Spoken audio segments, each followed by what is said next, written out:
أعوذ بالله من الشيطان الرجيم بسم الله الرحمن الرحيم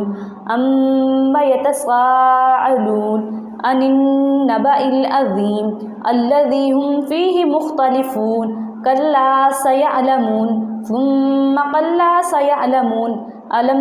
نجعل الأرض مهادا والجبال أوتادا وخلقناكم أزواجا وجعلنا نومكم سباتا وجعلنا الليل لباسا وجعلنا النهار معاشا وبنينا فوقهم سبعا شدادا وجعلنا سراجا وهاجا وأنزلنا من المعصرات ماء ثجاجا لنخرج به حبا ونباتا وجنات ألفافا إن يوم الفصل كان ميقاتا يوم ينفخ في الصور فتأتون أفواجا وفتحت السماء فكانت أبوابا وسجرت الجبال فكانت سرابا إن جهنم كانت مرصادا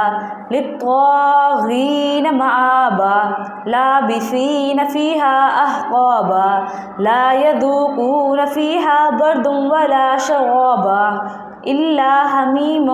وغساقا جزاء وفاقا إنهم كانوا لا يرجون حسابا وكذبوا بآياتنا كذابا وكل شيء أحصيناه كتابا فذوقوا فلن نزيدكم إلا عذابا إن للمتقين مفازا حدائق وأعنابا وكواعب أترابا وكأسا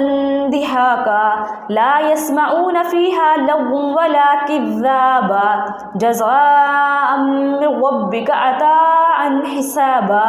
رب السماوات والأرض وما بينهما الرحمن لا يملكون منه خطابا يوم يقوم الروح والملائكة صفا لا يتكلمون إلا من أذن له الرحمن وقال صوابا